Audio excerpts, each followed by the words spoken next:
이게 너의 하찮은 3년치 몸값이야. 지폐 3장이 며느리의 뺨을 스치고 대리석 바닥 위로 흩어졌습니다. 시어머니는 핸드백을 닫으며 비웃었고 남편은 끝내 돌아보지 않았죠. 그런데 빗속에 혼자 서 있던 그 며느리가 조용히 전화 한 통을 눌렀습니다. 받은 사람이 누구인지 시어머니는 꿈에도 몰랐습니다.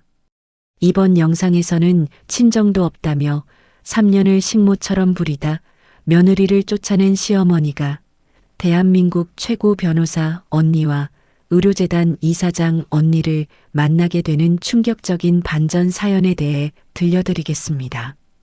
조용했던 두 언니가 한번 움직이자 시댁의 권위가 하루아침에 사라집니다.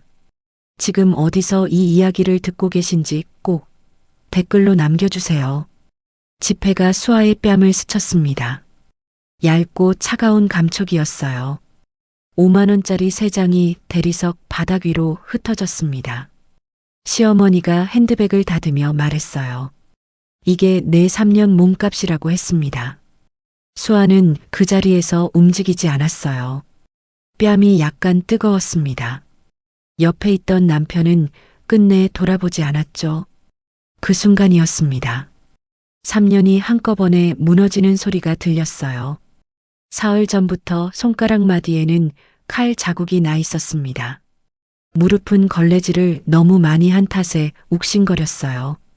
오늘은 남편의 차관급 후보 지명 축하 만찬이 있는 날이었습니다. 시어머니가 3달 전부터 손꼽아 기다린 날이기도 했죠. 수아는 사흘을 꼬박 세워 음식을 만들었습니다. 6시가 되자 손님들이 하나둘 도착했습니다. 거실이 향수 냄새와 웃음소리로 채워졌죠. 시어머니 정임은 진주 목걸이를 걸고 거실 한가운데 여왕처럼 앉아 있었어요. 수아는 그 옆에서 계속 허리를 숙여 인사했습니다. 만찬이 시작되고 수아가 조심스럽게 음식을 테이블 가운데로 옮겼습니다. 접시를 내려놓을 때마다 손님들의 입에서 감탄사가 흘러나왔죠. 갈비찜 한 점을 집어든 중년 신사가 고기가 입에서 사르르 녹는다며 감탄했고 옆자리의 여성도 웬만한 한정식집보다 낫다며 맞장구를 쳤습니다. 수아의 입가에 작은 미소가 번졌어요. 사흘밤을 버틴 보람이 있다고 생각했습니다. 그 미소가 채 가시기 전이었죠. 젓가락을 들던 시어머니의 표정이 순식간에 일그러졌습니다. 한 점을 씹던 정임이 젓가락을 탁 내려놓았죠. 날카로운 소리에 테이블 전체가 조용해졌습니다. 그 입술이 천천히 열렸어요. 차관댁 식탁에 이런 걸 올려? 내 친정 수준이 어디 안 가는구나.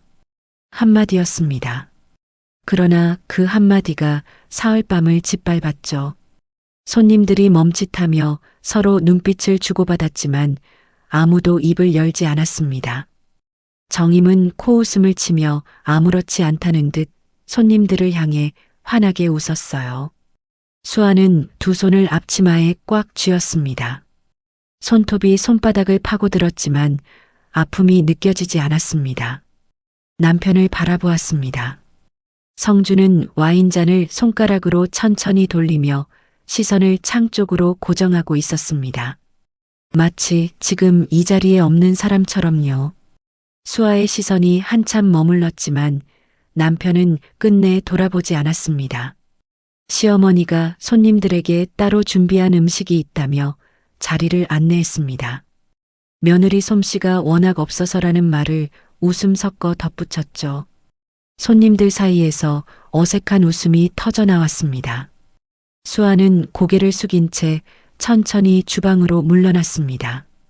등 뒤로 웃음소리가 따라왔습니다.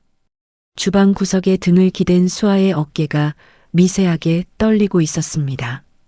사흘을 세워 만든 음식들이 손도 대지 않은 채 테이블에 그대로 놓여 있었죠. 수아는 천장을 올려다보았습니다. 시야가 흐릿해졌지만 눈물은 흘리지 않았어요. 이를 악물고 참았습니다. 지금 여기서 눈물을 보이면 정말로 지는 것 같았으니까요. 3년이었습니다. 새벽 5시에 일어나 밥을 짓고 시어머니의 등을 밀어드리고 남편 양복을 다려놓고 명절이면 손가락이 퉁퉁 부을 때까지 전을 부쳤죠. 단 한 번도 불평하지 않았습니다. 이 가족의 일부가 되고 싶었으니까요. 그런데 그 3년의 끝이 주방 구석에 혼자 서 있는 이 자리였습니다. 만찬이 끝나고 손님들이 하나둘 자리를 떴습니다. 수아는 현관에 서서 인사를 드렸지만 손님들은 거들떠보지도 않고 지나쳤죠. 남편 직장 상사의 아내가 잠깐 수아를 돌아보았지만 뭔가 말하려다가 입을 다물고 시선을 돌렸어요. 수아와 눈이 마주친 순간 민망한 표정을 지으며 빠르게 나가버렸습니다. 그 짧은 시선 하나가 오히려 더 깊이 박혔습니다. 마지막 손님이 나가고 집안에는 무거운 침묵이 내려앉았습니다. 수아가 지친 몸을 이끌고 테이블을 치우기 시작했을 때였죠. 등 뒤에서 시어머니의 목소리가 들려왔습니다. 고개를 돌리자 정임이 소파에 다리를 꼬고 앉아 수아를 내려다보고 있었어요. 그 옆에는 남편이 팔짱을 낀 채 서 있었습니다. 시어머니가 천천히 입을 열었습니다. 오늘 당신이 얼마나 망신을 줬는지 아느냐고 했죠. 손님들 앞에서 자신의 얼굴에 먹칠을 해도 분수가 있다고 했고 수아가 사과를 하려 했지만 정임은 손을 휘저어 말을 잘랐습니다. 3년을 지켜봤는데 안 되겠다고 했어요. 격이 안 맞는다고, 우리 집안에 어울리지 않는다고 했습니다. 그 말이 끝나기가 무섭게 수아는 남편을 바라보았죠. 성주는 여전히 팔짱을 낀 채 시선을 창 쪽으로 돌리고 있었습니다. 어머니 말씀대로 해. 그게 전부였습니다. 아내가 3년 동안 새벽마다 일어나 밥을 지었던 사람이 맞나 싶을 만큼 그 한마디는 너무 가벼웠죠. 수아는 그 자리에서 더 이상 아무 말도 하지 않았습니다. 가슴속에서 무언가 끊어지는 소리가 들렸지만 표정이 무너지지는 않았어요. 굳어버린 얼굴로 방으로 향하는 수아의 등 뒤로 시어머니의 목소리가 다시 들려왔습니다. 짐부터 싸라고 했습니다. 수아는 방문을 닫고 잠시 벽에 등을 기댔습니다. 심장이 빠르게 뛰고 있었지만 이상하게도 눈물이 나오지 않았죠. 울어야 할 것 같은데 눈물조차 나오지 않는 그 상태가 오히려 더 서럽게 느껴졌습니다. 수아는 천천히 옷장 앞으로 걸어가 문을 열었어요. 깊숙이 넣어두었던 낡은 여행 가방을 꺼냈습니다. 처음 이 집에 시집 올 때 들고 들어왔던 그 가방이었죠. 짐을 싸는 손길이 담담했습니다. 화장품 몇 개, 속옷 몇 벌, 시집 오던 날 들고 온 사진 하나. 그것이 3년 동안 이 집에서 수아가 가진 전부였죠. 3년을 살았는데 짐을 싸는 데 걸린 시간은 채 20분이 되지 않았어요. 그 사실이 가방을 닫는 순간에야 새삼스럽게 와닿았습니다. 가방 손잡이를 쥔 채 한동안 멍하니 서 있었습니다. 새벽 2시가 넘어 수아는 현관을 나섰습니다. 아무도 배웅하지 않았죠. 대문을 나서는 발걸음이 무거웠지만 돌아보지 않았습니다. 밤 공기가 차갑게 뺨을 스쳤고 빗방울이 조금씩 떨어지기 시작했어요. 수아는 걸음을 멈추지 않았습니다. 한 블록을 걷고 또 한 블록을 걸었죠. 빗줄기가 점점 굵어졌지만 우산을 챙기지 않았다는 생각조차 들지 않았습니다. 골목 끝에서 수아는 멈췄습니다. 어둠 속에 혼자 서서 빗속에 젖어가는 스스로를 내려다보았죠. 가방 끈을 꽉 쥔 손이 차갑게 식어 있었습니다. 한참을 그렇게 서 있다가 주머니에서 휴대폰을 꺼냈어요. 빗물에 젖어가는 화면이 켜졌습니다. 저장된 번호들을 천천히 내려다보았죠. 손가락이 한참을 헤매다가 한 이름 위에서 멈췄습니다. 언니, 큰언니. 그 이름을 오래 들여다보았어요. 3년 동안 누르지 않았던 번호였습니다. 수아는 그 이름 위에 손가락을 올려놓은 채 한동안 움직이지 않았습니다. 결혼하면서 연락을 끊겠다고 결심했던 건 수아 쪽이었죠. 언니들의 삶에 기대지 않겠다고, 이제부터는 내 발로 살아가겠다고 스스로 결정했었습니다. 그 결정을 지키기 위해 명절 연락도 짧게 끊었고, 시댁이 친정도 없는 애라고 말해도 굳이 정정하지 않았어요. 언니들도 그 선택을 존중해 주었습니다. 연락이 드물어져도 먼저 끼어들지 않았죠. 그러나 지금 이 순간 수아는 그 3년치 거리가 한꺼번에 느껴졌습니다. 빗속에 혼자 서 있는 지금 그 거리가 유독 길게 느껴졌어요. 손가락이 화면을 눌렀습니다. 신호음이 한 번 울렸습니다. 2번 울렸죠. 3번째 신호음이 울리기 직전 전화가 연결되었습니다. 상대방은 말이 없었어요. 수아도 말이 없었습니다. 빗소리만 흘렀죠. 그리고 수아가 입을 열었습니다. 목소리가 생각보다 많이 흔들렸습니다. 언니나 집에서 쫓겨났어. 그 말이 입 밖으로 나오는 순간 수아는 비로소 알았습니다. 이 말을 꺼내지 않으려고 3년을 버텼다는 걸요. 전화기 너머에서 숨소리만 들렸습니다. 그리고 언니의 목소리가 들려왔죠. 짧고 단호했습니다. 어디냐고 했습니다. 지금 바로 가겠다고 했어요. 수아는 그 말에 아무 대답도 하지 못했습니다.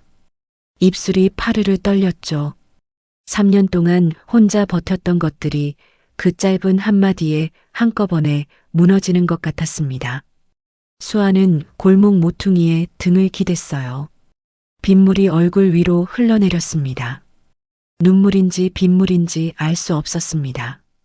수아가 방 안에 들어온 것은 자정이 막 넘은 시각이었습니다. 등 뒤로 문이 닫히는 소리가 들렸죠. 시어머니의 발소리가 복도에서 잠깐 멈추더니 이내 멀어졌습니다. 수아는 벽에 등을 기대고 그 자리에 서 있었어요. 아무것도 하지 않았습니다. 움직일 수가 없었습니다. 심장은 빠르게 뛰고 있었지만 머릿속은 이상하리만치 고요했죠. 얼마나 그렇게 서 있었을까요? 수아는 천천히 고개를 들어 방 안을 둘러보았습니다. 화장대 위에 고르게 정돈된 화장품들, 시어머니가 골라준 커튼, 남편 취향에 맞춰 바꾼 침대보. 어느 하나 수아가 먼저 선택한 것이 없었어요. 이 방에서 3년을 살았는데 이 순간 문득 이곳이 낯선 공간처럼 느껴졌습니다. 처음부터 자기 자리가 없었던 것인지도 몰랐죠. 수아는 천천히 옷장 문을 열었습니다. 맨 안쪽 구석에 처박혀 있던 낡은 여행 가방을 꺼냈어요. 결혼하던 날 들고 왔던 가방이었습니다. 그 이후로 한 번도 꺼내지 않았죠. 가방을 침대 위에 올려놓고 서랍을 열었습니다. 속옷 몇 벌, 화장품 몇 개, 시집 오던 날 가져왔던 사진 한 장. 그게 전부였어요. 3년을 산 흔적을 담는데 채 20분이 걸리지 않았습니다. 짐을 다 싸고도 가방이 반도 차지 않았죠. 그 가벼움이 오히려 더 무겁게 느껴졌습니다. 가방 지퍼를 닫는 순간 거실 쪽에서 목소리가 들렸습니다. 시어머니가 남편에게 하는 말이었죠. 잘 됐다고 했어요. 어차피 안 될 것 같았다고, 격이 안 맞는 집안이었다고 했습니다. 남편의 대답은 들리지 않았어요. 아마 고개를 끄덕였거나 그냥 침묵했겠죠. 수아는 그 목소리를 들으며 가방 손잡이를 꽉 쥐었습니다. 손마디가 하얗게 될 만큼 꽉 쥐었는데도 아프지 않았어요. 그때 방문이 열렸습니다. 시어머니 정임이 들어서더니 수아를 위아래로 훑어보았죠. 가방을 든 수아의 모습을 확인하고 나서 핸드백을 열었습니다. 손가락 사이에 돈 몇 장을 끼우더니 그것을 수아 쪽으로 휙 던졌어요. 그것이 수아의 뺨을 스치고 대리석 바닥 위에 흩어졌습니다. 5만 원짜리 3장이었죠. 이게 내 3년 몸값이야. 내 친정 형편엔 이 정도면 몇 달은 먹고 살겠지.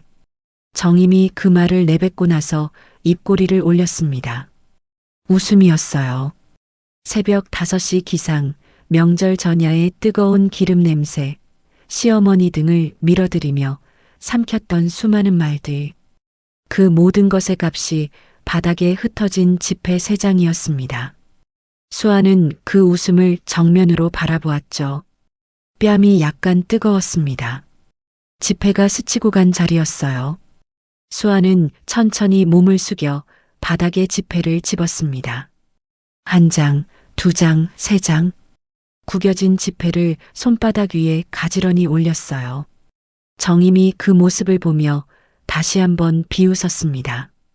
역시 가난뱅이는 어쩔 수 없다고 했죠. 수아가 고개를 들었습니다. 시어머니와 눈이 마주쳤어요. 정임이 그 눈빛을 보는 순간 웃음이 잠깐 굳었습니다. 불과 몇 초였지만 그 틈이 분명히 있었습니다.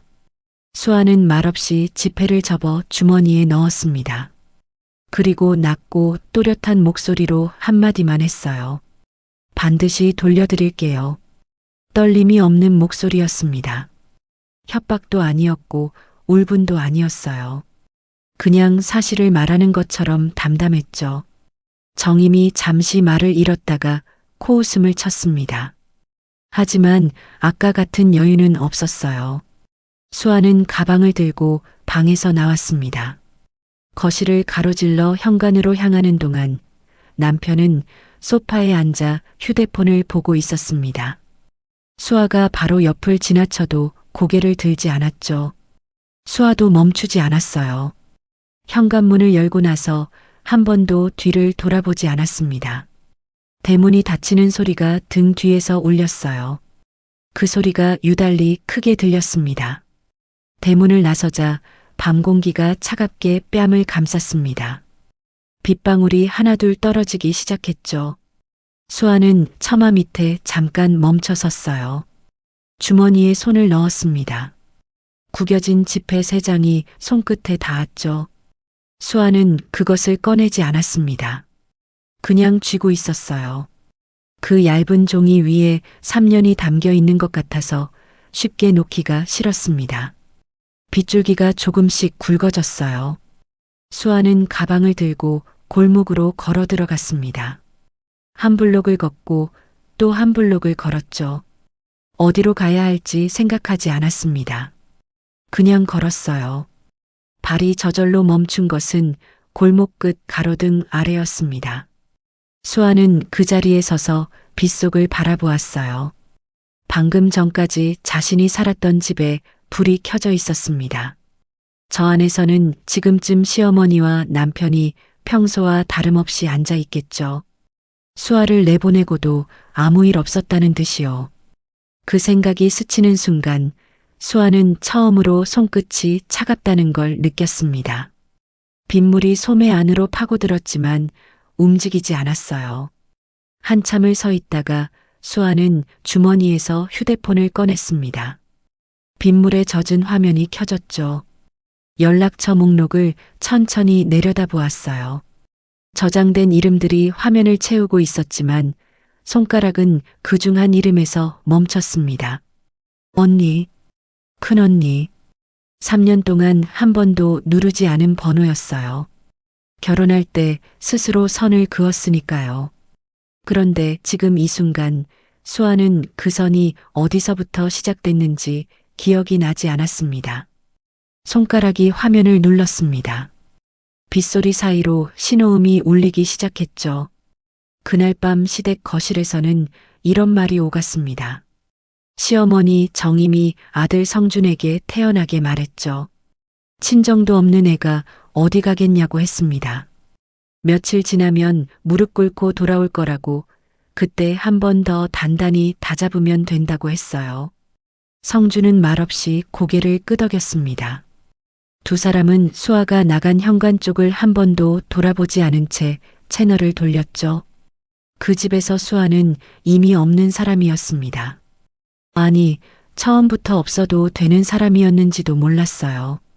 빗속의 가로등 아래 수아는 그 사실을 알 리 없었습니다. 알았더라도 지금 이 순간은 달라지지 않았겠죠. 이미 대문을 나선 발걸음이었으니까요. 신호음이 2번 울리고 3번 울렸습니다. 전화기 너머에서 숨소리가 들렸어요. 수아는 입을 열었습니다. 목소리가 생각보다 많이 흔들렸습니다. 언니 나 집에서 쫓겨났어.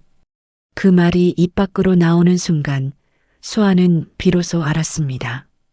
이 말을 꺼내지 않으려고 3년을 버텼다는 걸요. 전화기 너머에서 잠시 침묵이 흘렀습니다. 그리고 언니의 목소리가 들려왔어요. 짧고 단호했습니다. 어디냐고 했죠? 지금 바로 간다고 했어요. 수아는 대답을 하려다 입술이 파르르 떨렸습니다. 3년 동안 혼자 쌓아왔던 것들이 그 짧은 한마디에 한꺼번에 무너지는 것 같았어요. 수아는 가로등 기둥에 한쪽 어깨를 기댔습니다. 빗물이 얼굴 위로 흘러내렸죠. 눈물인지 빗물인지 알 수 없었습니다. 골목 모퉁이에 등을 기댄 수아는 한동안 그 자리에서 움직이지 못했습니다. 언니가 오겠다고 했는데 수아는 제대로 주소도 말하지 못했어요. 입에서 나온 것은 대략적인 위치뿐이었습니다. 괜찮다고, 곧 도착할 거라고 언니가 다시 한번 말했죠. 전화가 끊긴 뒤에도 수아는 휴대폰을 내리지 않았습니다. 화면이 꺼질 때까지 그냥 쥐고 있었어요. 빗소리가 일정하게 이어졌습니다. 수아는 주머니 속 지폐를 다시 손끝으로 더듬었어요. 15만 원. 시어머니는 그것이 3년의 값이라고 했습니다. 수아는 그 말을 부정하지 않았죠. 부정할 힘조차 없었던 게 아니라 그 돈을 쥐고 있어야 할 이유가 생겼기 때문이었어요. 반드시 돌려드리겠다고 했습니다. 그 말은 협박이 아니었습니다. 약속이었죠. 수아 자신과의 약속이기도 했어요. 얼마 지나지 않아 골목 어귀에서 헤드라이트가 보였습니다. 차가 멈추고 문이 열렸어요. 언니 서진이었습니다. 수아를 발견한 서진은 쟁걸음으로 다가왔습니다. 우산도 쓰지 않은 채로요. 빗속에 젖어 있는 수아를 위아래로 훑어보더니 그냥 재킷을 벗어 어깨에 둘러주었습니다. 아무 말도 하지 않았어요. 수아도 아무 말도 하지 않았죠. 두 사람은 빗속에 그렇게 잠깐 서 있었습니다. 그것만으로도 수아는 3년 만에 처음으로 어딘가 기댈 수 있다는 걸 느꼈어요. 서진의 차 뒷좌석에 가방을 실으며 수아는 뒤를 돌아보았습니다. 골목이 빗속에 잠겨 있었어요. 가로등 불빛만 흐릿하게 남아 있었죠. 수아는 그 불빛을 잠깐 바라보다가 차에 올랐습니다. 문이 닫혔어요. 빗소리가 조금 멀어졌습니다. 서진의 집은 새벽에도 조용하고 단정했습니다. 현관에 들어서자 거실 조명이 켜져 있었어요. 소파에 앉아있던 미진이 수아를 보는 순간 자리에서 일어났습니다. 아무 말 없이 다가와 수아의 손을 두 손으로 감쌌어요. 차갑게 식어있는 손이었습니다. 수아는 그 온기에 잠깐 눈을 내리깔았죠. 빗속에 얼마나 오래 서 있었는지 그제야 알 것 같았습니다. 세 자매가 한자리에 모인 것은 3년 만이었습니다. 수아가 결혼 준비를 하면서 거의 연락을 끊다시피 했고 언니들도 그 결정을 묵묵히 존중해 왔었죠. 내 인생은 내가 산다는 말을 수아가 했을 때 서진도 미진도 붙들지 않았습니다. 그 선택을 탓하지도 않았어요.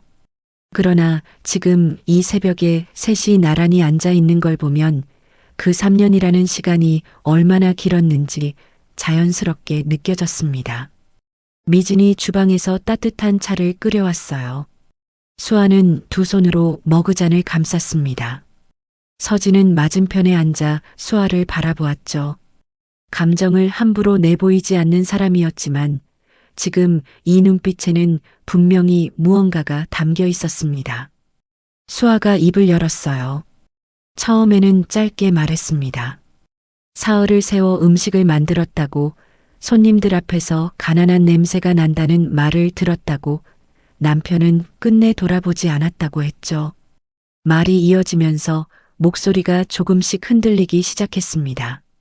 수아는 눈물을 참으려 했지만 이번에는 되지 않았어요. 3년 동안 단 한 번도 흘리지 않았던 눈물이었습니다. 미진이 아무 말 없이 수아의 어깨를 감쌌습니다. 서진은 차잔을 내려놓고 수아의 이야기가 끝날 때까지 기다렸어요. 말이 멈추자 서진이 낮게 물었습니다. 지금 뭐가 제일 억울하냐고요? 수아는 잠시 생각하다가 대답했습니다. 사흘을 세운 것도 쫓겨난 것도 아니라고 했어요. 남편이 끝내 돌아보지 않은 것이 가장 억울하다고 했죠. 서진이 고개를 한번 끄덕였습니다. 그것으로 충분했어요. 3년 동안 혼자 버텼어? 왜 진작 안 했어? 이 바보야. 미진이 수아의 머리를 쓰다듬으며 중얼거렸습니다. 핀잔이었지만 목소리가 떨렸어요. 수아는 피식 웃었습니다. 언니들 앞에서 처음으로 웃는 것 같았죠. 서진이 자리에서 일어나 주방으로 가더니 작은 노트를 가져왔습니다. 그 순간부터 표정이 달라졌어요. 변호사 서진이 등장하는 순간이었습니다.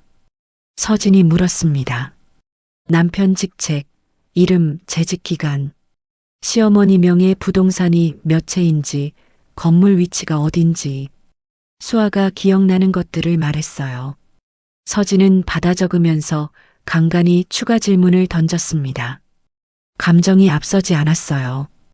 필요한 것만 물었고 필요한 것만 적었습니다. 그 차분함이 오히려 더 단단하게 느껴졌죠. 미진은 그 옆에 앉아 조용히 듣고 있었습니다. 미진이 이사장으로 있는 의료재단은 정관계와 재계에 두루 이름이 닿아 있었어요. 재단 행사에서 만나는 사람들, 기부금을 주고받는 관계들, 그 인연들이 얼마나 넓게 뻗어 있는지 미진은 누구보다 잘 알았습니다. 서진이 법으로 뼈대를 세운다면 미진은 그 주변을 조용히 흔들 수 있었죠.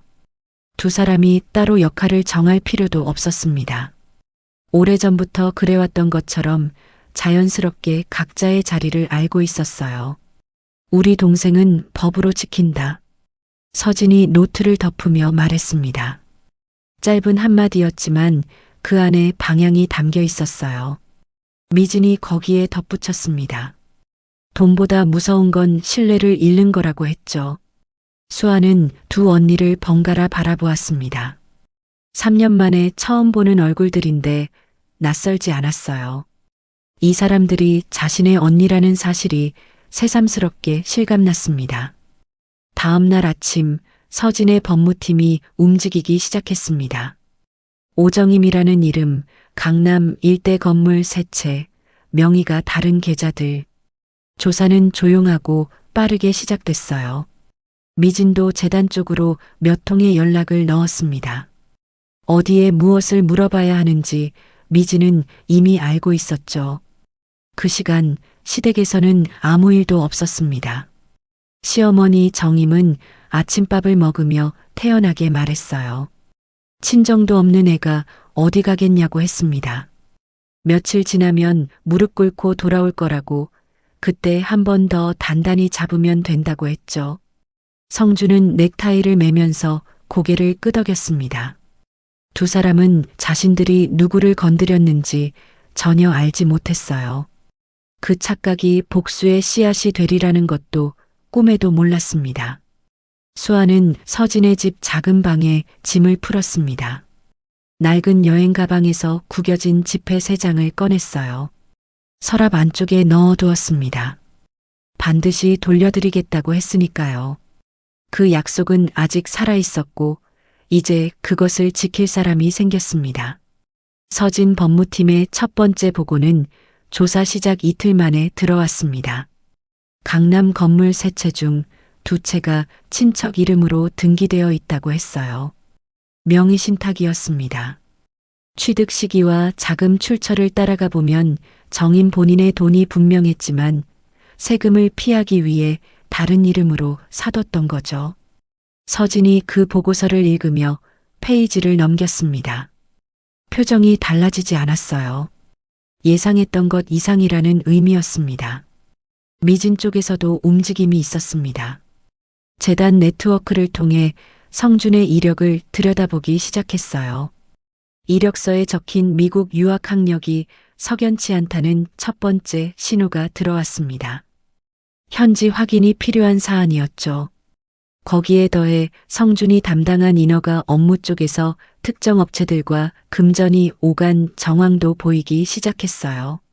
아직 증거는 없었습니다. 하지만 냄새가 났죠. 미진이 그 내용을 서진에게 전달했습니다. 두 자매는 마주 앉아 짧게 눈빛을 주고받았어요. 더 파야 했습니다. 수아는 그 옆에 앉아 있었습니다. 서류 뭉치들이 테이블 위에 쌓여가고 있었어요. 아직 전체 그림이 보이지 않았습니다. 하지만 그 종이들 안에 남편의 이름이 있고 시어머니의 이름이 있다는 것만으로도 충분했습니다. 분노가 아니었어요. 이제 어디로 가야 할지 알겠다는 확신이었죠. 서진이 서류를 덮으며 일어났습니다. 다음 단계로 가야 할 시점이었어요. 미진도 휴대폰을 집어들었습니다. 두 사람의 움직임은 조용했지만 빠르고 정확했죠. 수아는 그 뒷모습을 바라보았습니다. 3년 동안 이 사람들이 없었던 게 아니었어요. 그냥 수아가 부르지 않았을 뿐이었습니다. 서진은 그날 밤 늦게까지 전화를 했습니다. 법무팀 사람들과 짧게 통화를 나눴어요. 내일 아침부터 등기부 열람을 시작하라고 했습니다. 공개 자료부터 다 훑으라고 했죠. 미진도 재단 해외 파트너에게 연락을 넣었습니다. 성준이 학위를 받았다는 미국 대학의 등록 기록을 확인해 달라고 했어요. 두 사람이 각자의 일을 하는 동안 거실은 조용했습니다. 그 조용함이 시작의 소리였죠. 그 무렵 시댁은 여전히 조용했습니다. 정임은 다음 달에 있을 청와회 회장 선거 출마를 준비하고 있었어요. 오랫동안 공을 들여온 자리였습니다. 이번에는 자기 차례라는 확신이 있었죠. 성준은 차관 후보 지명 이후 바쁜 일정을 보내고 있었어요. 두 사람 모두 자신들 앞에 무엇이 다가오고 있는지 알지 못했습니다. 수아가 어디 있는지도 몰랐고 알려고 하지도 않았죠. 친정도 없는 애가 어디 가겠냐는 말은 여전히 그 집 거실에 떠다니고 있었어요. 그 말이 얼마나 잘못된 것인지 머지않아 알게 될 터였습니다. 수아는 그날 밤 잠을 이루지 못했습니다. 작은 방 천장을 바라보며 오래 누워 있었어요. 머릿속에서 지난 3년이 빠르게 지나갔습니다.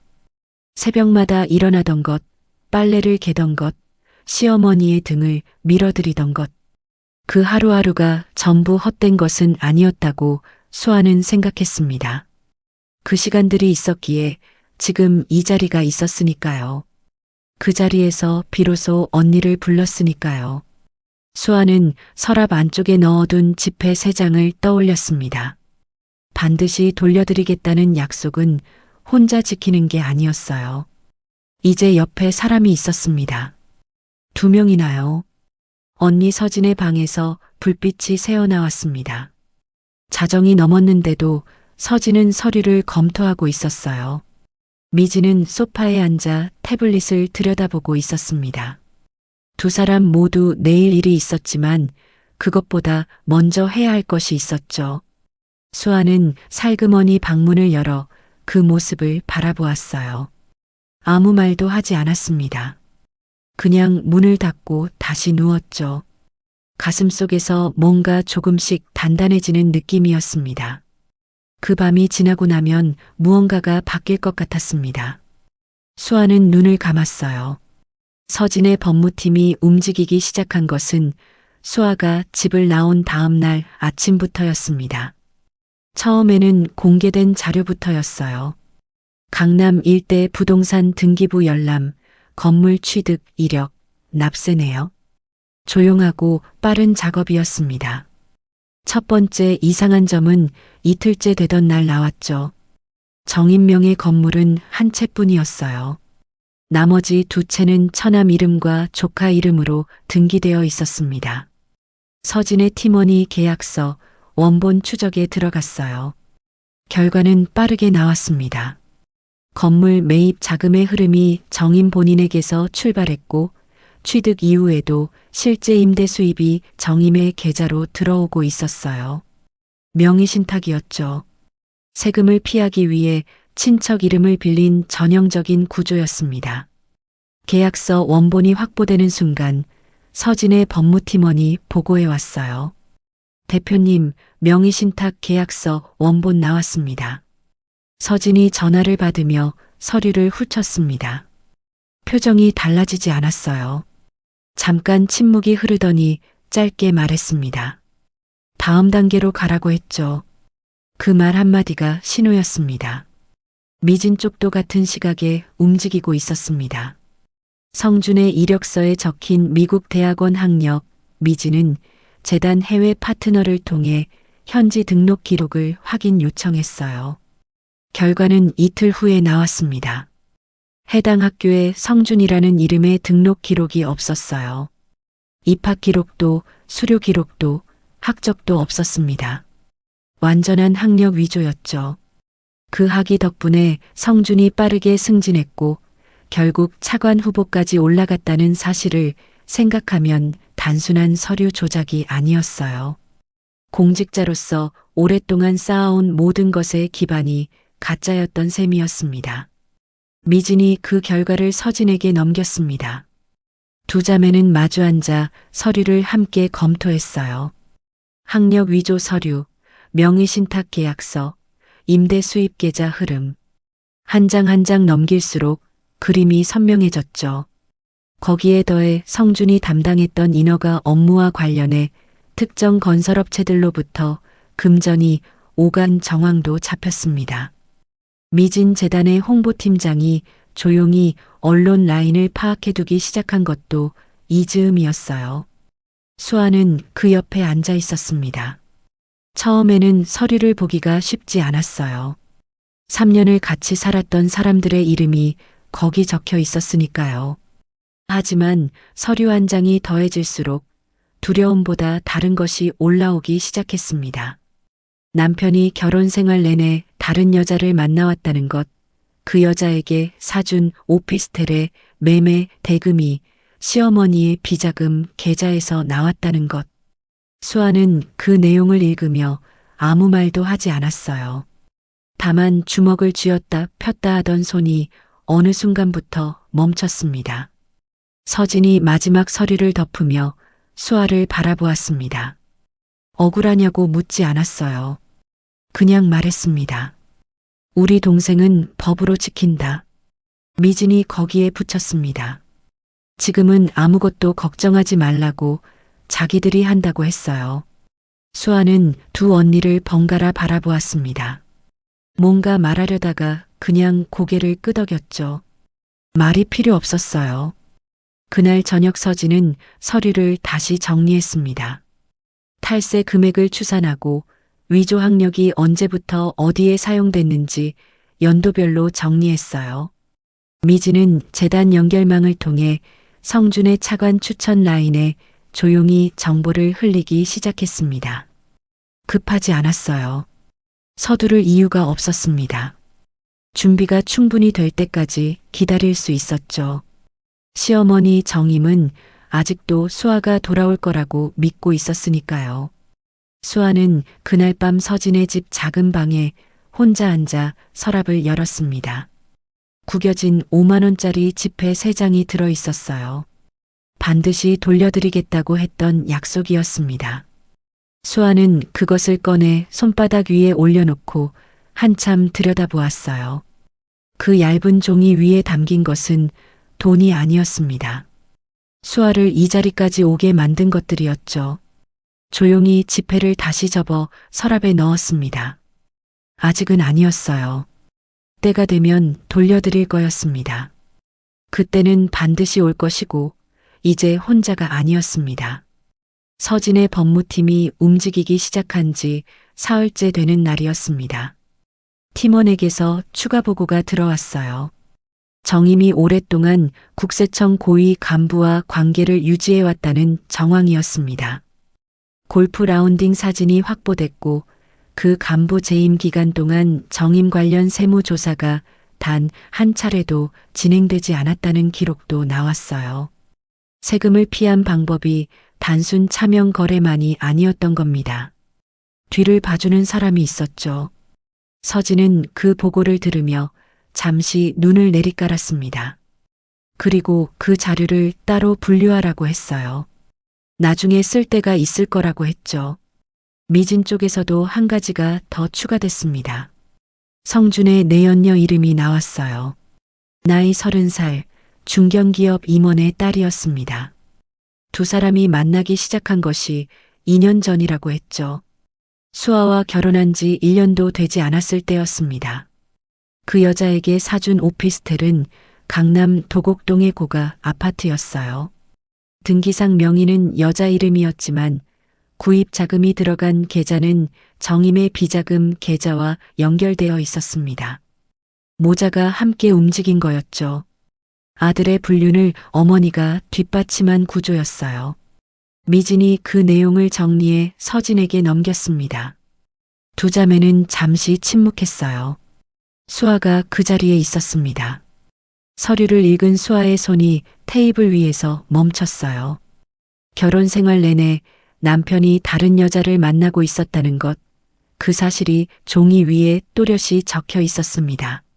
수아는 고개를 숙인 채 잠시 그대로 있었어요.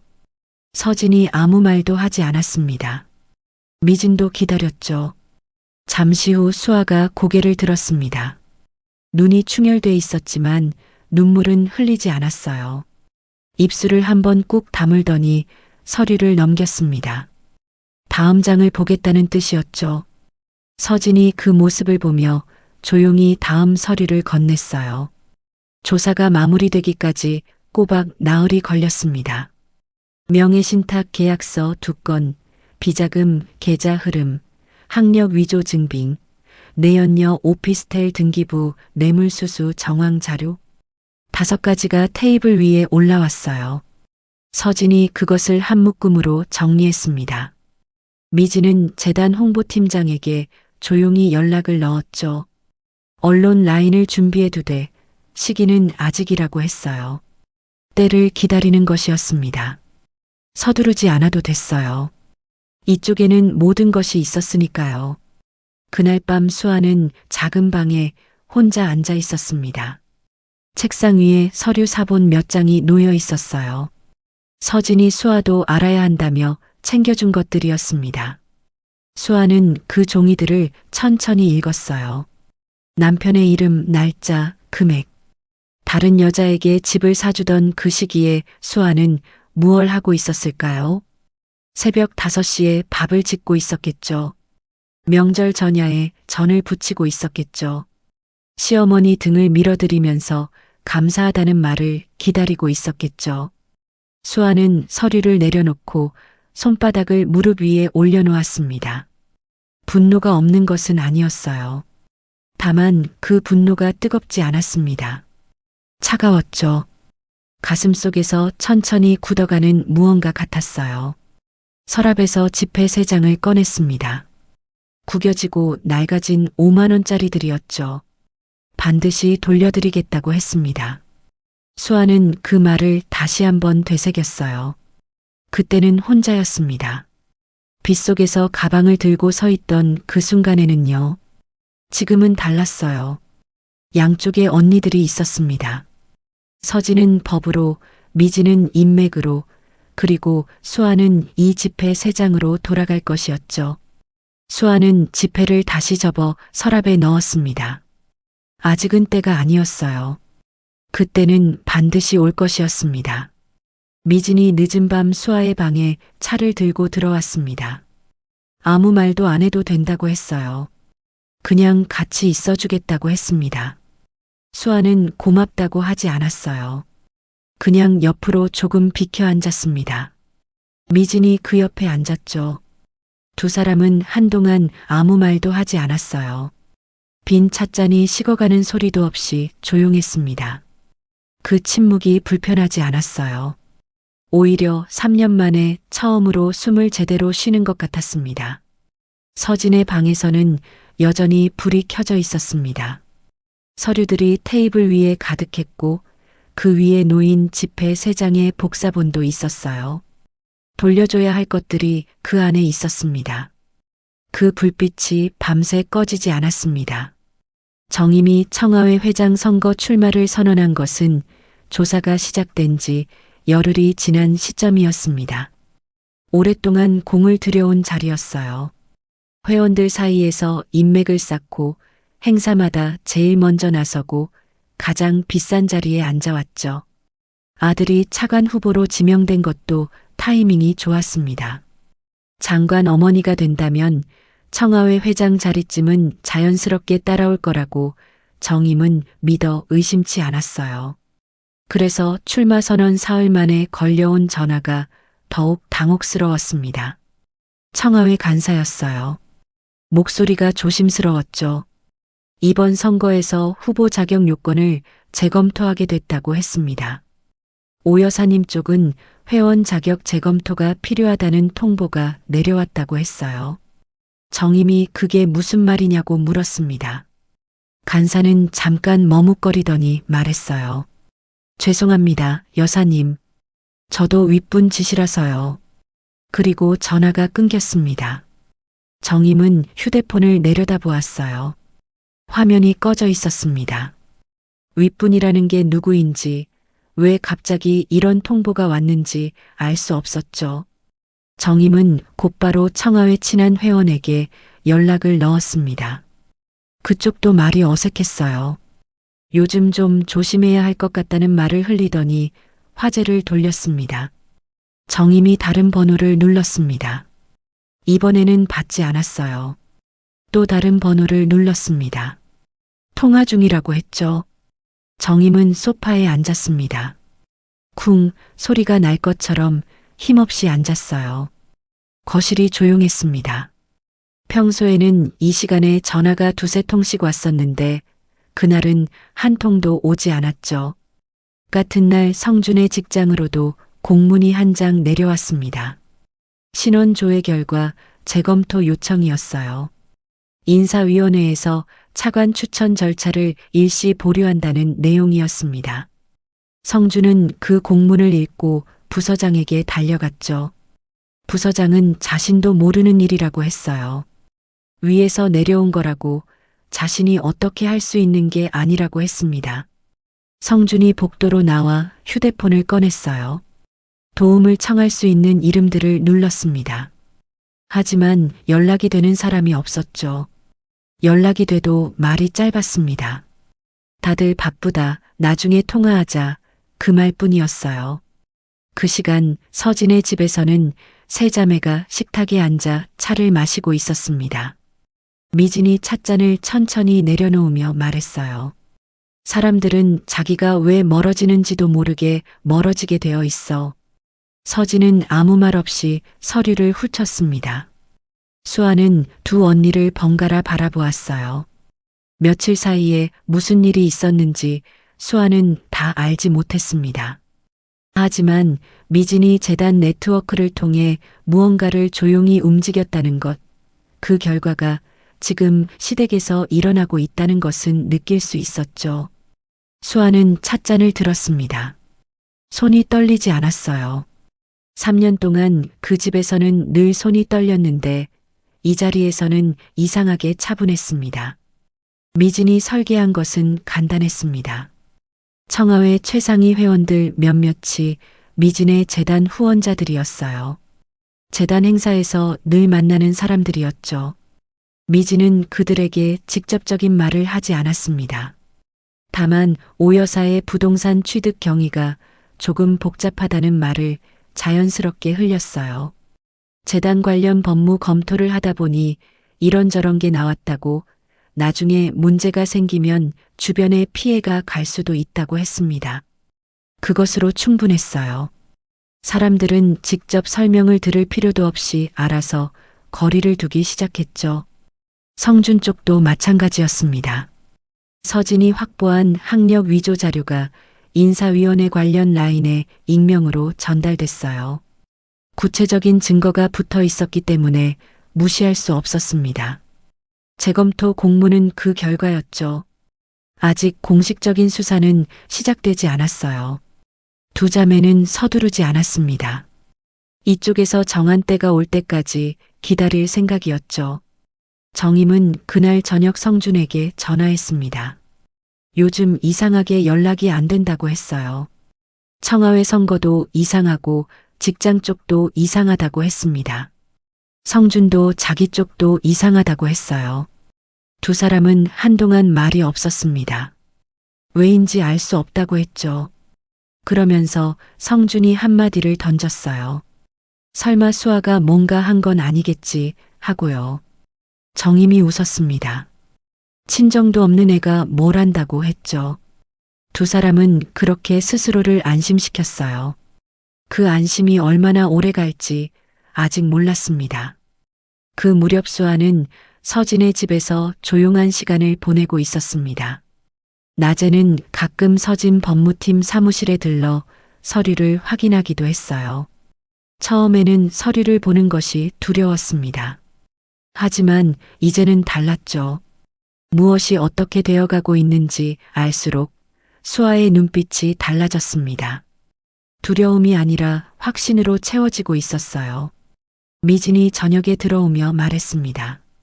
차관 추천 라인이 완전히 멈췄다고 했어요. 성준이 직장에서 당황하고 있다는 이야기도 들렸다고 했죠. 수아는 그 말을 듣고 잠시 아무 말도 하지 않았습니다. 복수라는 단어를 떠올리지 않으려 했어요. 그것보다 더 정확한 단어가 있었습니다. 당연한 결과였죠. 자신이 받은 것을 그대로 돌려주는 것.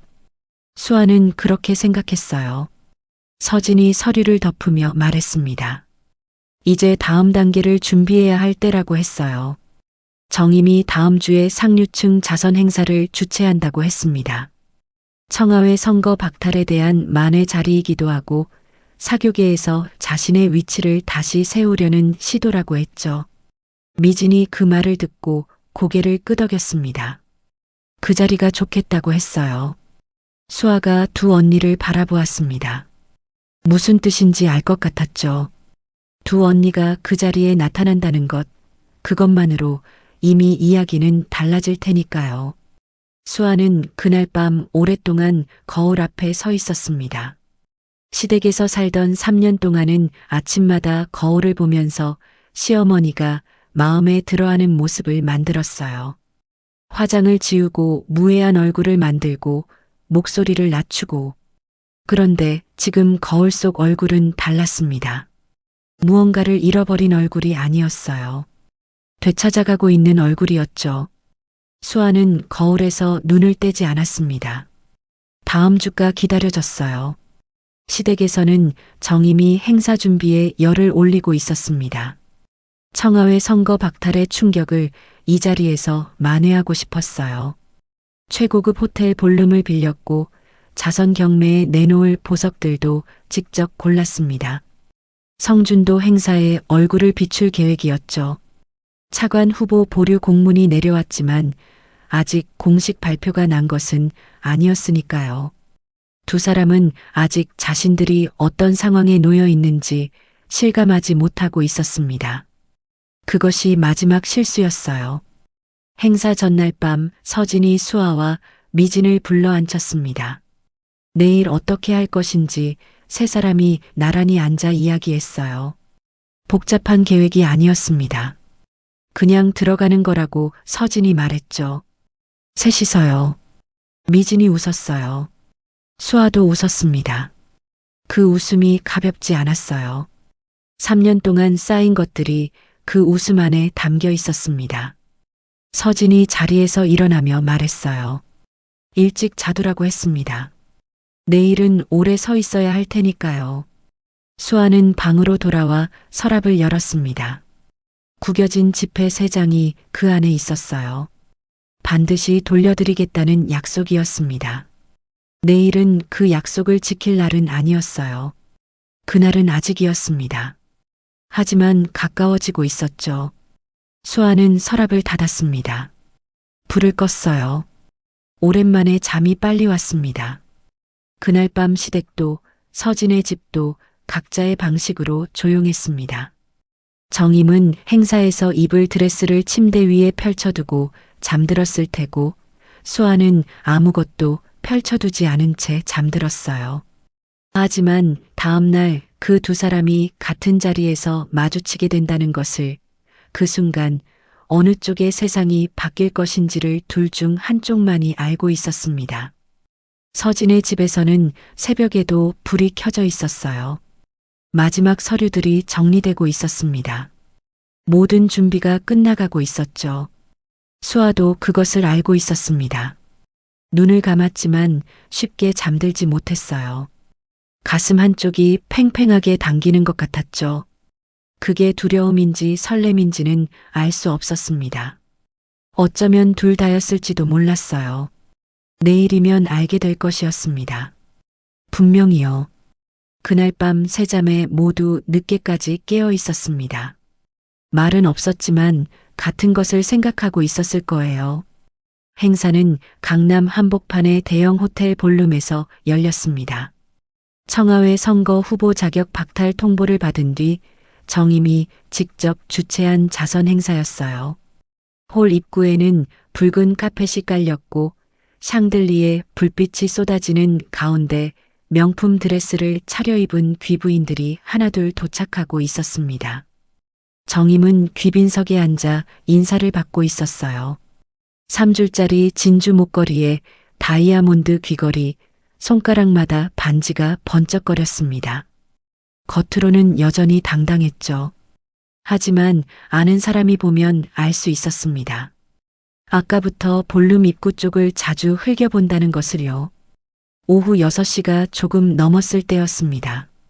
볼룸 입구 쪽에서 웅성거리는 소리가 들렸어요. 처음에는 아무도 신경 쓰지 않았습니다. 늦게 도착한 귀부인이겠거니 했죠. 그런데 웅성거림이 잦아들지 않았습니다. 오히려 번져나갔어요.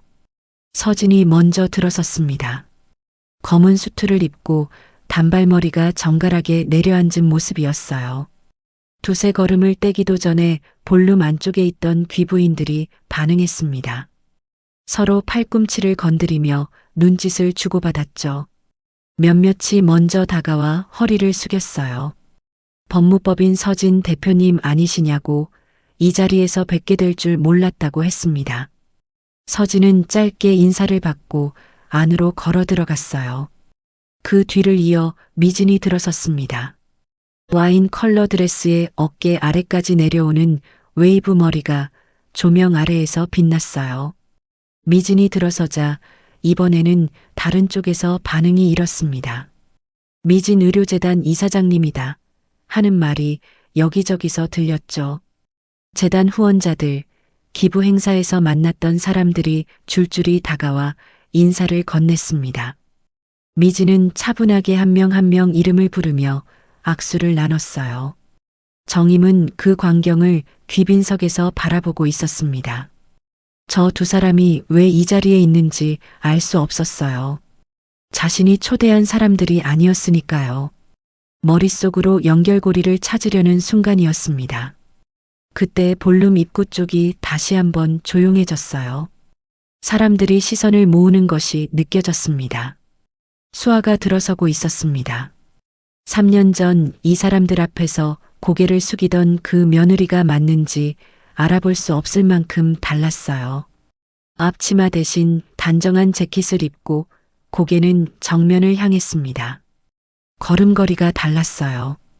어딘가를 향해 가는 사람의 걸음이었죠.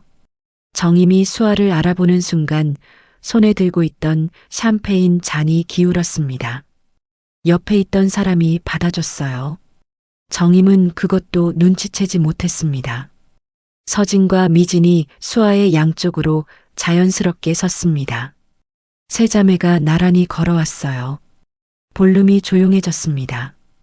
귀부인들 사이에서 수군거림이 일었죠. 저 사람들이 한 가족이냐고 가운데 사람이 누구냐고 했어요. 정임의 며느리였다가 쫓겨난 사람이라는 말이 빠르게 번졌습니다. 세 사람이 정임 앞에 멈춰 섰습니다. 수아가 먼저 입을 열었어요. 조용하고 또렷한 목소리였습니다. 어머님, 오랜만이에요. 정임은 입술을 달싹거렸지만 말이 나오지 않았습니다. 서진이 한 발짝 앞으로 나섰어요. 정임을 내려다보며 말했습니다. 저희 동생에게 무슨 짓을 하셨는지 이 자리에서 사과하시죠. 볼륨이 완전히 조용해졌습니다. MC가 마이크를 쥔 채 입을 떼지 못하고 있었어요. 정임은 주변을 둘러보았습니다. 사람들이 자신을 바라보고 있었죠. 아까까지 허리를 숙이며 인사하던 그 얼굴들이 지금은 전혀 다른 눈빛이었습니다. 정임이 뭔가 말하려 했어요. 목소리가 나오지 않았습니다. 미진이 그 옆에서 조용히 말했습니다. 어머님, 돈보다 무서운 게 신뢰를 잃는 거예요. 그 말이 끝나고 서진이 들고 온 서류 봉투를 열었습니다. 경매용으로 전시된 보석들 쪽으로 천천히 걸어갔어요. 서진이 서류를 꺼내 테이블 위에 내려놓았습니다. 조용하고 단호한 손놀림이었어요. 이 보석들 구입 자금 출처가 차명 계좌에서 나왔다고 했습니다. 여기 계신 분들이 아셔야 할 것 같아서 가져왔다고 했죠. 볼륨 안에서 탄식이 흘렀습니다.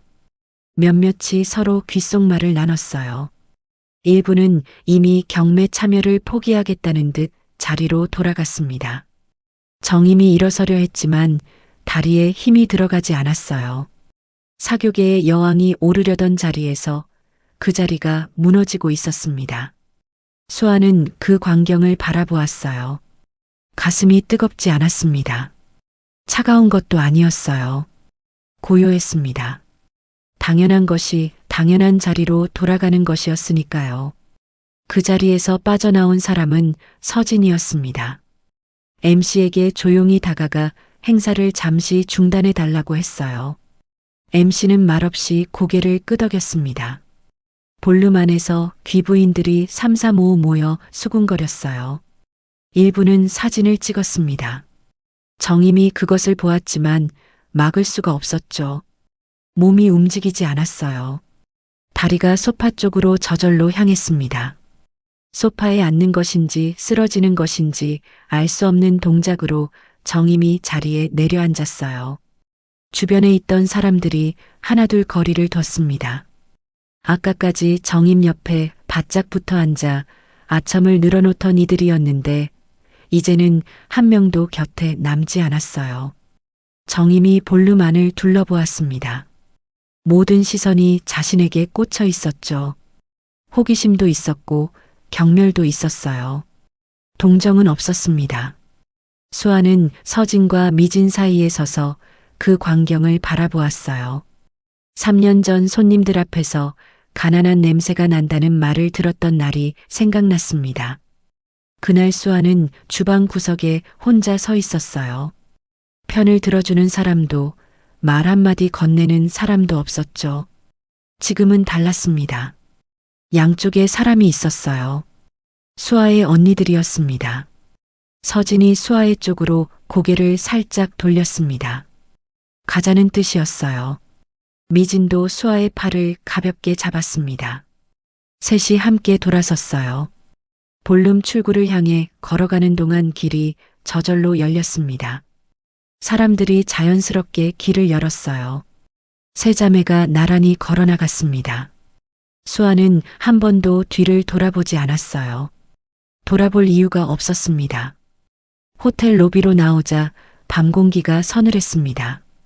미진이 수아의 손을 한번 꽉 잡았다가 놓았어요. 서진은 말이 없었습니다. 세 사람은 잠시 로비에 나란히 서 있었죠. 수아가 두 언니를 번갈아 바라보았어요. 무슨 말을 해야 할지 몰랐습니다. 그냥 웃었어요. 눈물 없는 웃음이었습니다. 오랫동안 이렇게 웃어본 적이 없었죠. 그날 밤 볼륨에서 찍힌 사진과 영상이 빠르게 퍼졌습니다. 자선 행사에 내놓은 보석이 차명 계좌로 구입됐다는 내용, 법무법인 대표와 의료재단 이사장이 등장해 서류를 공개했다는 이야기가 상류층 사교계 사이에서 화제가 됐어요. 정임의 이름이 그 안에 있었습니다. 성준도 곧 알게 됐죠. 두 사람은 그날 밤 각자 전화기를 붙들고 해명하려 했지만 연락이 닿는 사람이 없었어요. 이미 이야기가 그들보다 빨리 달려가고 있었으니까요.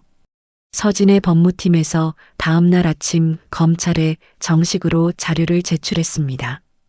뇌물수수 정황 자료, 학력 위조 증빙, 명의신탁 계약서와 비자금 계좌 흐름이 담긴 서류들이었어요.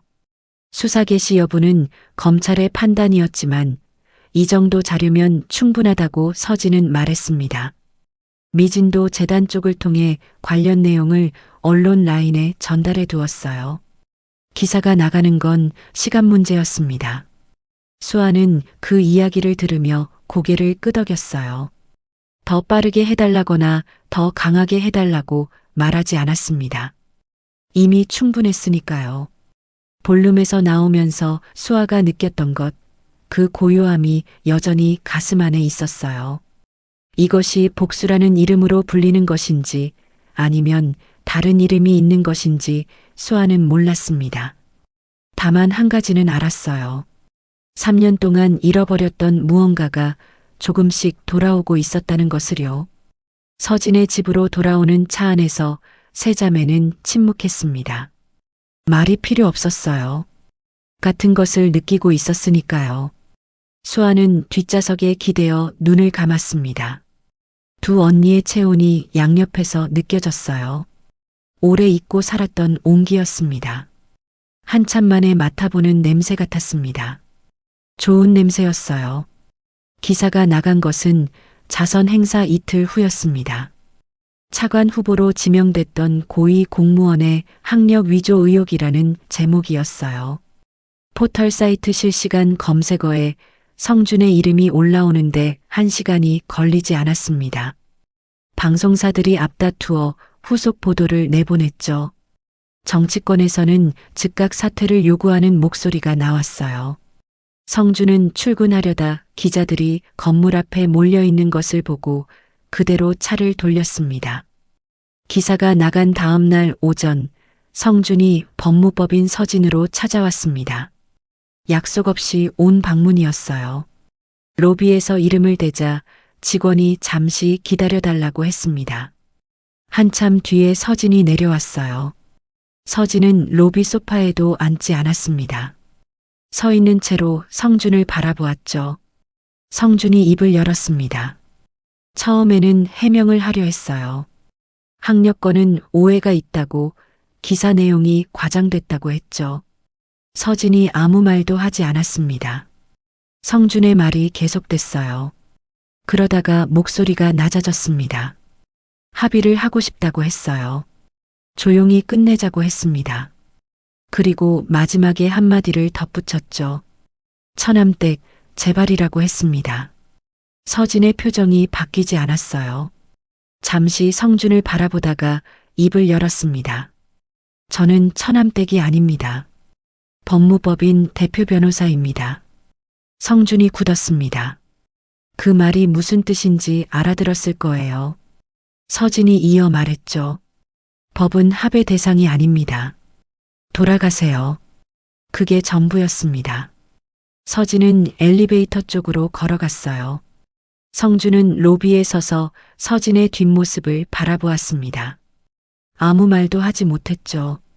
직원들이 지나치면서 힐끗힐끗 바라보았어요. 성준은 결국 혼자 로비를 나갔습니다.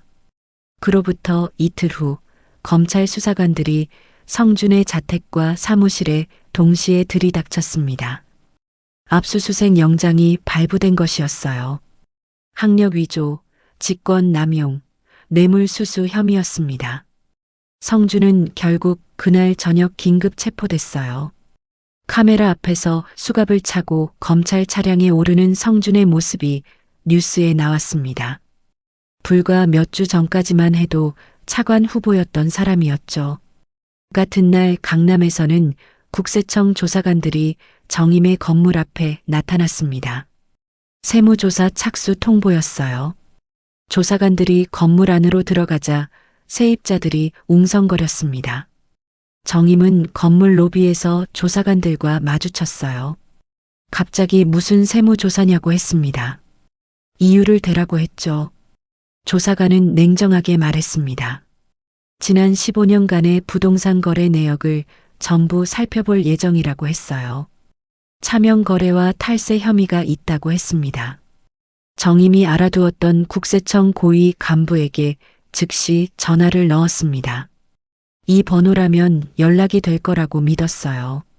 그런데 전화기 너머에서 차가운 목소리가 들렸습니다. 앞으로는 연락하지 말라고 했어요. 상황이 상황인 만큼 자신도 어쩔 수 없다고 했죠. 전화가 끊겼습니다. 정임이 다른 번호들을 눌렀습니다. 변호사, 국회의원 보좌관, 사업 파트너. 결과는 같았어요. 하나같이 상황이 어렵다며 나중에 연락하자고 했습니다. 몇몇은 아예 받지 않았죠. 권력이 사라지자 그 권력에 기대어 있던 사람들도 함께 사라졌습니다. 그것이 세상의 방식이었어요. 성준이 수아에게 전화를 건 것은 압수수색이 시작되던 날 저녁 늦게였습니다. 아직 체포 전 잠깐 짬이 생긴 틈이었어요. 수아의 휴대폰이 울렸습니다. 남편 이름이 떠 있었죠. 수아는 잠시 화면을 바라보다가 전화를 받았어요. 수아의 목소리가 낮게 흘렀습니다. 당신이 이런 짓을 했냐고 성준이 말했어요. 수아가 대답했습니다. 당신이 먼저 했잖아요. 짧은 침묵이 흘렀습니다. 성준이 다시 말했어요. 잘못했다고 용서해달라고 했습니다. 수아는 아무 말도 하지 않았어요. 잠시 기다렸다가 말했습니다. 3년 동안 당신한테 받은 건 무관심과 배신뿐이었어요. 그것도 고스란히 돌려드릴게요. 전화를 끊었습니다. 수아는 휴대폰을 테이블 위에 내려놓고 두 손을 무릎 위에 올렸어요. 가슴이 뜨겁지 않았습니다. 울지도 않았어요. 그냥 한 호흡을 들이쉬고 내쉬었습니다. 서진이 방에서 나오며 수아를 바라보았어요. 수아는 고개를 끄덕였습니다. 괜찮다는 뜻이었죠. 정임의 건물 세 채에는 며칠 뒤 압류 딱지가 붙었습니다. 탈세 추징금이 수십억 원에 달했어요. 차명으로 사들인 건물들까지 전부 드러났고 국세청 간부와의 관계도 수면 위로 올라왔습니다. 그 간부도 조사를 받게 됐죠. 정임이 오랫동안 뒤를 봐주는 사람이라고 믿었던 그였는데 정작 문제가 터지자 제 몸 먼저 챙겼습니다. 정임은 그 소식을 듣고 말문이 막혔어요. 믿었던 사람이었으니까요. 하지만 그 관계가 처음부터 신뢰가 아니라 돈으로 맺어진 것이었다는 걸 정임은 이제야 알았습니다. 성준은 차관 후보직을 공식적으로 사퇴했습니다. 기자들 앞에서 사퇴 입장문을 읽는 성준의 얼굴이 텔레비전에 나왔어요. 목소리가 흔들렸습니다. 수아는 그 장면을 보지 않았어요. 볼 필요가 없었습니다. 청와회에서는 정임에 대한 영구 제명이 논의됐습니다. 회원들이 자발적으로 서명을 모았다고 했어요. 정임이 그 사교계에서 쌓아온 것들이 무엇이었는지 이제 사람들이 알게 됐으니까요. 정임의 집으로는 전화가 오지 않았습니다. 행사 초대장도 오지 않았어요. 명절에 연락을 주고받던 사람들도 하나둘 소식이 끊겼습니다.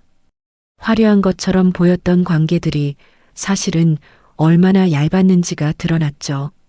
그 무렵 수아는 서진의 법무팀 사무실에 종종 나가 있었습니다. 앞으로의 이혼 절차를 정리하기 위해서였어요. 서진이 직접 서류를 준비했습니다. 재산 분할, 위자료, 혼인 기간 중 정임이 수아에게 가한 행위에 대한 법적 검토까지요. 수아는 서류를 하나씩 확인했습니다. 손이 떨리지 않았어요. 3년 전 그 집에 처음 들어서던 날 들고 왔던 낡은 여행 가방을 생각했습니다. 그때와 지금이 많이 달랐어요. 달라진 것은 수아 자신이었습니다. 서진이 서류 검토를 마치며 한마디를 했습니다. 이제 한 단계만 남았다고 했어요. 수아는 그 말이 무슨 뜻인지 알았습니다. 아직 서랍 안에 지폐 3장이 남아 있었으니까요. 며칠이 지나 성준의 로펌 변호사에게서 연락이 왔습니다. 수아에게 직접 온 연락이었어요. 박성준 씨 측에서 원만한 합의를 원하신다고 했습니다. 적절한 금액을 제시하겠다고도 했죠. 수아는 전화를 끊고 서진에게 전달했어요. 서진이 직접 그쪽 변호사에게 연락을 넣었습니다. 합의는 없다고 했어요. 법대로 진행하겠다고 했습니다. 그쪽 변호사에게서 2번 다시 연락이 오지 않았습니다. 정임은 그 무렵 처음으로 성준에게 자신이 뭔가 잘못한 것이 있는지 물었다고 했습니다. 미진의 지인을 통해 간접적으로 흘러들어온 이야기였어요. 성준은 아무 대답도 하지 않았다고 했습니다. 2 사람 사이에서도 이제 말이 없어졌던 것이죠. 수아는 그 이야기를 듣고 특별한 감정이 들지 않았어요. 그저 그렇구나 했습니다. 분노도 연민도 아니었어요. 그냥 그런 일이 있었구나 하는 마음이었습니다. 이미 그 사람들로부터 멀어진 것이죠. 긴급 체포된 성준은 며칠 후 보석으로 풀려났습니다. 재판을 기다리는 몸이었어요. 차관 후보직은 이미 공식 사퇴했고 직장도 없었습니다. 정임도 건물 압류와 탈세 추징으로 재산 대부분이 묶인 상태였어요. 2 사람이 기댈 곳이 없어졌습니다. 서진이 마지막 서류에 도장을 찍으며 말했습니다. 이제 남은 건 하나라고 했어요. 수아가 고개를 들었습니다. 서진의 눈빛이 차갑지 않았어요. 오히려 부드러웠습니다. 수아는 알고 있었죠. 서랍 안에 지폐 3장을 돌려줘야 할 날이 왔다는 것을요. 그날 밤 수아는 서랍을 열었습니다. 구겨진 5만 원짜리 3장이 거기 있었어요. 처음 그것을 주머니에 넣던 순간부터 지금까지 이 지폐들이 수아를 여기까지 이끌어온 것 같았습니다. 반드시 돌려드리겠다는 말이 아직 살아 있었어요. 이제 그 말을 지킬 때가 됐습니다. 수아는 지폐를 손에 쥐었습니다. 차갑고 구겨진 종이였지만 손이 따뜻했어요. 양옆에 언니들이 있었으니까요. 내일이 마지막이었습니다. 분명히 마지막이었어요. 서진이 불을 끄고 각자의 방으로 들어갔습니다. 집안이 조용해졌지만 무겁지 않았어요. 이미 모든 게 제자리를 찾아가고 있었으니까요. 수아도 그걸 알고 있었습니다. 눈을 감기 전에 수아는 한번 미소 지었습니다. 오늘 서진이 했던 말이 떠올랐거든요. 비가 내리고 있었습니다. 아침부터 가는 빗줄기가 이어졌어요. 서진의 집 앞마당에 빗소리가 조용하게 깔렸습니다. 수아는 일찍 일어났어요. 서랍에서 지폐 3장을 꺼냈습니다. 구겨지고 낡아진 5만 원짜리들이었죠. 3년 전 시어머니가 얼굴에 던졌던 그 지폐들이었습니다. 수아는 그것을 손바닥 위에 올려놓고 한참 들여다보았어요. 이 종이 쪽들이 여기까지 데려왔습니다. 반드시 돌려드리겠다는 약속이 오늘 완성되는 날이었죠. 현관문을 두드리는 소리가 들린 것은 오전 10시가 조금 넘었을 때였습니다. 수아가 문을 열었어요. 빗속에 2 사람이 서 있었습니다. 시어머니 정임과 보석으로 풀려난 남편 성준이었죠. 정임의 머리카락이 비에 젖어 축 처져 있었어요. 화장기 없는 얼굴에 주름이 깊게 패여 있었고 몸에 걸친 옷은 평소와 달리 수수했습니다. 진주 목걸이도 반짝이는 반지도 없었어요. 성준은 더 심각했습니다.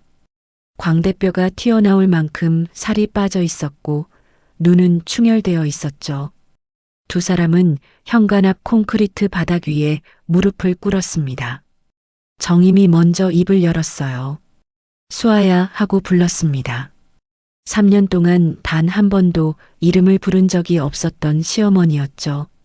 항상 야, 너 그쪽이었어요. 처음으로 이름을 부르는 목소리가 갈라져 있었습니다. 잘못했다고 했어요. 3년 동안 너무 모질게 대했다고 제발 한 번만 용서해 달라고 했습니다. 정임의 이마가 젖은 바닥으로 향했어요. 거의 바닥에 닿을 정도였죠. 성준도 무릎을 꿇고 있었습니다. 잘못했다고 했어요. 다시 시작하자고 했습니다. 제발 살려달라고 했죠. 이대로 가면 자신은 감옥에서 오래 썩어야 한다고 했어요. 목소리가 떨렸습니다. 눈물이 흘렀죠. 한때 아내를 하인처럼 대하고 다른 여자와 놀아나던 남자가 지금은 빗속에 무릎 꿇고 울고 있었어요. 수아는 그 모습을 문틀에 기댄 채 바라보았습니다. 뭔가 뜨겁거나 차가운 감정이 올라올 것 같았는데 그렇지 않았어요. 그냥 비어 있었습니다. 연민도 분노도 아니었어요. 텅 빈 것 같은 무관심이었죠. 어쩌면 그것이 가장 무서운 것인지도 몰랐습니다. 뒤에서 서진과 미진이 나란히 다가왔어요. 수아가 한 발짝 옆으로 물러났습니다. 서진이 앞으로 나섰습니다. 손에 접힌 지폐 3장을 들고 있었어요. 수아가 건네준 것이었죠. 서진은 지폐를 들어 정임과 성준이 볼 수 있도록 펼쳐 보였습니다. 그리고 현관 옆 작은 탁자 위에 단정하게 올려놓았어요. 던지지 않았습니다. 구기지도 않았어요. 그냥 조용히 반듯하게 놓았습니다. 그 정중함이 오히려 더 냉혹한 선언이었죠. 당신들이 말한 3년 몸값이에요. 우린 단돈 15만 원도 받을 생각 없습니다. 정임이 그 지폐를 바라보았습니다. 입술이 파르르 떨렸어요. 미진이 조용히 앞으로 나섰습니다. 손에 봉투 하나를 들고 있었어요. 그것을 지폐 옆에 나란히 내려놓았습니다. 그리고 이건 건물 세채 압류 통지서입니다. 이자는 충분히 받았네요. 정임이 봉투를 바라보았습니다. 그리고 지폐를 바라보았어요. 봉투와 지폐를 번갈아 바라보다가 고개를 떨궜습니다. 어깨가 들썩였어요. 소리를 참는 것인지 내는 것인지 알 수 없었습니다. 성준이 고개를 들었습니다. 수아를 바라보았어요. 이름을 부르려는 것 같았습니다. 수아가 그 앞에 섰어요. 성준이 말을 꺼내기 전에 수아가 먼저 입을 열었습니다. 목소리가 흔들리지 않았어요. 이제 정말 끝이에요. 그리고 뒤를 돌아보았습니다. 언니들이 서 있었어요. 언니들 가자. 서진이 먼저 돌아섰습니다. 미진이 그 옆에 섰죠. 수아가 두 언니 사이에 섰어요. 세 자매가 나란히 걸어갔습니다. 현관문이 닫혔어요. 묵직한 소리가 났습니다. 빗소리만 남았어요. 정임과 성준은 그 자리에서 일어나지 못했습니다. 빗물이 등을 적셨어요. 탁자 위에는 지폐 3장과 압류 통지서가 나란히 놓여 있었습니다. 아무도 그것을 집어들지 않았죠. 서진의 차 안에서 세 자매는 잠시 아무 말도 하지 않았습니다. 빗소리가 차 지붕을 두드렸어요. 미진이 먼저 말했습니다. 배고프지 않냐고 했어요. 밥 먹으러 가자고 했죠. 서진이 시동을 걸었습니다. 수아가 웃었어요. 소리 없는 웃음이었지만 가장 가벼운 웃음이었습니다. 3년 만에 처음으로 진짜로 가벼운 웃음이었어요. 차가 골목을 빠져나갔습니다. 빗속으로 멀어졌죠. 세 자매가 나란히 앉아 있었어요. 누군가의 며느리도, 누군가의 아내도, 누군가의 그림자도 아니었습니다. 세 자매였어요. 그것으로 충분했죠. 차가 멈춘 것은 골목을 벗어나 큰 길로 나오기 직전이었습니다. 신호였어요. 수아는 조수석 창문 너머를 바라보았습니다. 빗속에 사람들이 우산을 쓰고 지나갔어요. 저마다 어딘가를 향해 가고 있었습니다. 수아도 이제 어딘가를 향해 가고 있었죠. 어디인지는 아직 몰랐어요. 하지만 괜찮았습니다. 방향이 없어도 괜찮은 것이 처음이었어요. 미진이 수아의 어깨를 한번 두드렸습니다. 잘했다고 했어요. 서진은 아무 말도 하지 않았습니다. 그래도 됐어요. 서진은 원래 그런 사람이었으니까요. 그 침묵이 수아에게는 말보다 더 크게 들렸습니다. 신호가 바뀌었습니다. 차가 움직이기 시작했어요. 수아는 눈을 앞으로 고정했습니다. 뒤를 돌아보지 않았어요. 돌아볼 게 없었습니다. 앞에 있는 것들이 더 중요했어요. 당장 밥 한 끼, 따뜻한 것 하나, 그리고 두 언니. 지금은 그것으로 충분했습니다. 그날 세 자매가 들어간 밥집은 골목 안에 작고 오래된 곳이었어요. 메뉴판이 낡았고 나무 식탁이 흠집투성이었습니다. 수아는 된장찌개를 시켰어요. 오랫동안 먹지 못했던 음식이었죠. 시댁에서는 된장찌개를 올리면 지방격이 떨어진다며 못 끓이게 했으니까요. 찌개가 나왔습니다. 뚝배기에 보글보글 끓고 있었어요. 수아는 숟가락을 들었습니다. 처음 한 모금을 떠넣었어요. 뜨거웠습니다. 짭짤하고 구수했죠. 아무것도 아닌 맛인데 눈물이 날 것 같았어요. 참지 않았습니다. 조용히 두어 방울 흘리고 그냥 계속 먹었어요. 미진이 그 옆에서 말없이 수아 쪽으로 찌개 그릇을 밀어주었습니다. 더 먹으라는 뜻이었죠. 서진은 밥을 먹으면서 내일 처리할 서류들을 머릿속으로 정리하고 있는 것 같았어요. 수아는 그 두 사람을 번갈아 바라보았습니다. 이 언니들이 있었습니다. 3년 동안 있었는데 수아가 누르지 않은 번호였을 뿐이었어요. 이제는 달랐습니다. 이제는 눌러도 됐죠. 언제든지요. 식사를 마치고 나올 때 비가 그쳐 있었습니다. 젖은 골목 위로 오후 햇살이 내리고 있었어요. 수아는 잠깐 멈춰서 하늘을 올려다보았습니다. 서진이 한 발 먼저 걸어갔어요. 미진이 수아의 손을 잡았습니다. 수아도 걸음을 뗐어요. 세 자매가 나란히 걸었습니다. 누군가의 며느리로 불렸던 3년이 끝났습니다. 이제부터는 그냥 수아였어요. 그냥 한수아. 그리고 두 언니가 있는 사람이었죠. 그것으로 충분했습니다. 한편 그날 빗속에 무릎 꿇어 있던 두 사람은 오래도록 자리를 뜨지 못했습니다. 탁자 위에 놓인 지폐 3장과 압류 통지서를 바라보며 정임이 처음으로 자신이 무엇을 잃었는지 생각했을 거예요. 돈이나 건물이 아니었습니다. 진작에 돌아볼 수 있었던 사람, 그 사람을 끝까지 보지 않았다는 것이었죠. 성주는 아무 말도 하지 않았습니다. 말을 할 수 없었을 거예요. 빗물이 두 사람의 등을 계속 적셨습니다. 그 집 현관 앞에는 그날 저녁 늦게까지 불이 켜지지 않았습니다. 아무도 들어오지 않았으니까요. 탁자 위에 지폐 3장과 봉투만 그 자리에 놓여 있었어요. 반드시 돌려드리겠다는 말은 그렇게 지켜졌습니다. 말보다 더 정확하게, 말보다 더 단단하게요. 수아는 그날 밤 오래 잠들지 못했습니다. 나쁜 이유가 아니었어요. 그냥 앞으로의 일들을 생각하고 싶었습니다.